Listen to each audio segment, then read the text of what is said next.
Okay, so what you're looking at here is the first suspension fork for a mountain bike ever. This, be it a bit worse for wear, is a RockShox RS1. The first suspension fork on a mountain bike. In fact, the first mountain bike that shipped with this thing was a Mountain Goat Deluxe. The Mountain Goat are no longer around, of course, but RockShox most certainly still is, and this was their first ever product. Designed by Paul Turner, who was a really good engineer, but he wasn't such a great businessman. Yes, he started RockShox. But, okay, so it started with the RS1. It was manufactured in partnership with Paul Turner by Diacomp, who now make headsets. Paul Turner, also before he started RockShox, had a motorcycle tuning company, motocrosses and things like that. Did a lot of cylinder heads and things like that. And then he wanted to put a suspension fork on a mountain bike, hence why this became a thing. In later years, RockShox produced the RockShox Mag 21. That was a suspension fork that used air over oil. This is also air over oil, but it had no external damping adjustments, whereas the Mag 21 did. So if you look here, it uses football valves to put air pressure into the fork, and it's an air over oil design. This thing is very, very badly messed up. It probably could be rebuilt. I mean, anything can be fixed for the right amount of money, right?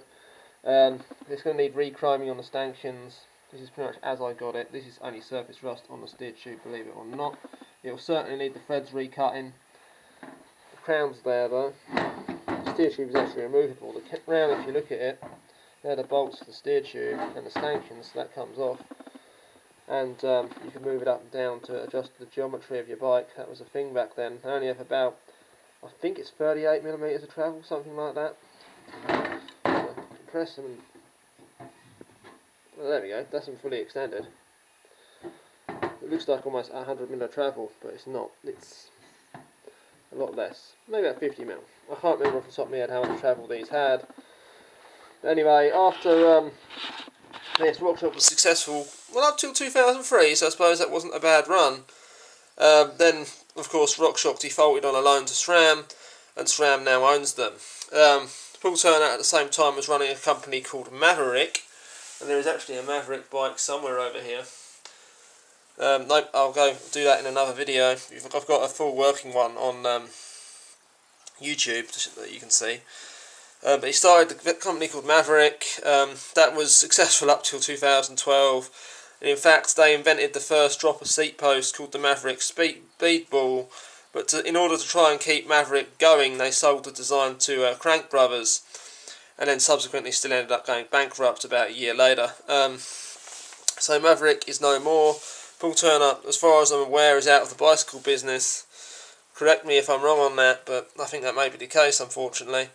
So he invented the dropper post, he invented the suspension fork, and yeah, just an all-round, one of the most important people in mountain bike history, that's for sure.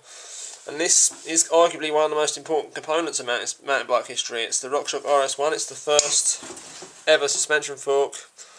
It came out in 1989 is when this fork was produced.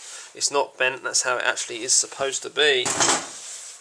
And yeah, not really a lot I can say about, any more I can say about it. I'd love a working one of these, or maybe to get this rebuilt someday. It certainly won't be thrown away, because it is a piece of mountain bike history, and if you have one of these, it is best to keep the thing because, it is a piece of history at the end of the day. Of course, it has centre pull mount, cantilever mounts on here. Here's the bit cable goes in for your centre pulls. And that concludes this video. Thank you for watching.